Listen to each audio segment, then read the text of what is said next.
Hi and welcome, I'm Elvira Boulez from the Dimitrov Boulez Piano Duo, and today I want to talk about this amazing waltz by Chopin in E minor.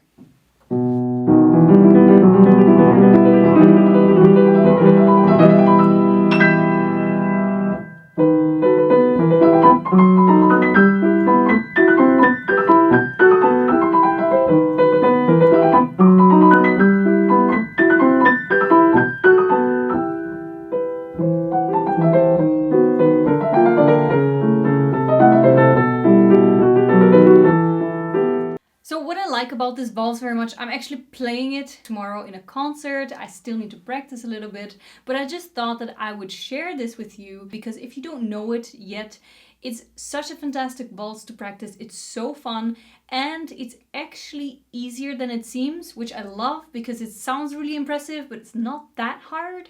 So it's a very rewarding piece to practice. So if you don't know it yet, I would definitely give it a try. So what makes the waltz actually easier than it seems is the patterns that he uses. Chopin writes very small patterns, 1 or 2 bars, and then he repeats them kind of in a sequence. So let's explore this. Over here, this lyrical section starts on a C. Then the same pattern, he repeats it on B flat. Same pattern again, repeating on the A.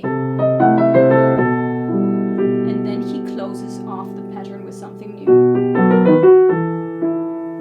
And the same in the bass. So we start on the E, going down half a step, going down half a step, going down half a step, going down half a step, and going down a half a step.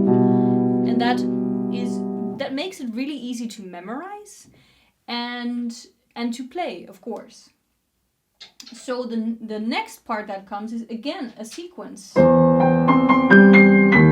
we go up and then we go down just a tone lower. Oh, let's play an F sharp though. So we again have a pattern. So we have C, G, C, and we repeat that an octave higher. So that's a pretty easy pattern to remember, and then we repeat the same pattern but just again half a step down, then half a step down again, half a step down again, repeating the pattern, and 1 step down. So that is what makes it, and there the pattern was a tiny bit different, by the way, there was a different interval, but that makes it really easy to memorize, and that's what I love very much about this waltz. What I also like very much is that it has very small sections. I feel like I have to become a salesman. I'm really trying to sell you on this waltz. And this pattern, which is the main theme, it comes back, and every time there's some small other section. So we start off with the main theme, then we have this lyrical section that we just discussed, then again the main theme comes back. And then we go to different lyrical sections, and what I like about these sections is that they're very short. So even if you don't have a lot of time to practice, you can actually practice just the sections and really feel like you accomplished something. Okay, so if I sold you on the waltz, let's go and look at some things that you can pay attention to while you're practicing. So with all waltzes, generally the most important things that you have to focus on is the feeling of the waltz. What gives it a feeling of a waltz is the rhythm, 1, 2, 3, always paying attention that the first beat is the heaviest, going lighter, and the last beat is the lightest. So that's the heaviest, softer, and softest. So try to focus on making a diminuendo. That was too much.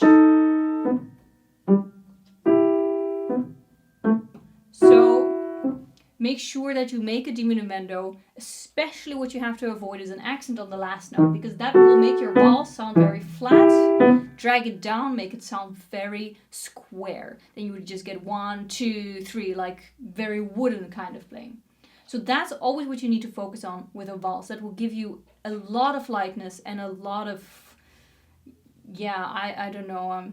I guess it will sound light and fast, right? So I would definitely focus on the articulation of the left hand as well, because there's written a staccato and then there's written a legato between these two quarter notes.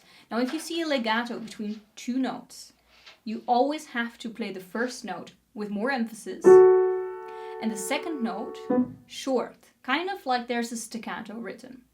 Now, when people try to do that, they kind of make a staccato, which is really good.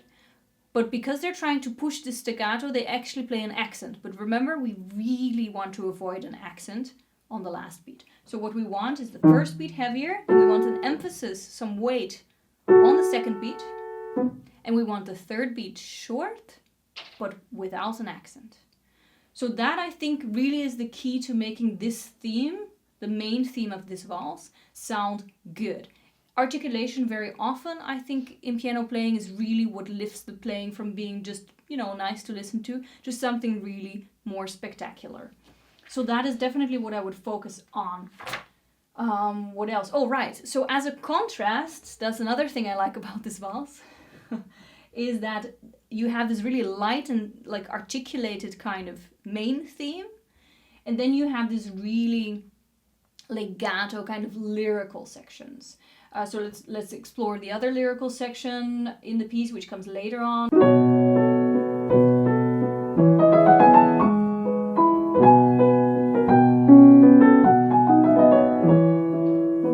So what you need to focus on with this section is actually the articulation of the left hand continues to be the same, I think, throughout most of the piece. So that is the same. But the right hand here is really much more lyrical. So you would want to focus on playing a really beautiful legato and trying to really do the dynamic crescendo here that is written towards this high C, and then again to make the decrescendo, and try to focus on making a good sound and a really legato sounding tone. So I think that one of the best things how to make a beautiful sound and beautiful legato is to visualize how you would sing it, and or maybe just sing it while you're playing it, like Gould,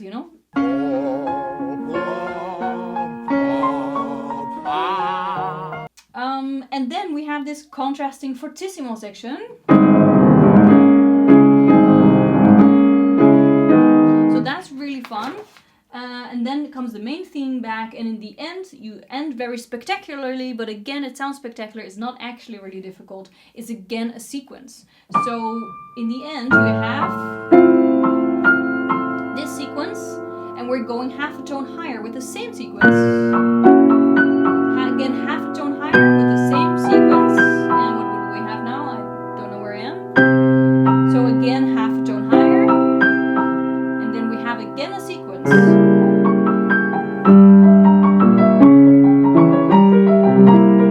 So these kind of things are easier to play, of course, if you have done more of these kinds of things, but generally try to really, while you're learning it, spot the sequence. Don't try to look at the notes, but really try to just look at the pattern and how the pattern repeats, half a step down, and that will really help you out with practicing it.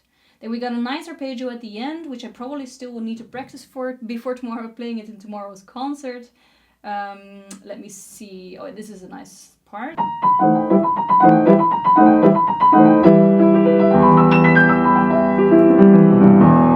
Yep, I still need to practice that. And just some chords, some dominant chords, and some chords, of course, in E minor. So that's pretty much it. It's a really fun little valse. I hope I convinced you to play it.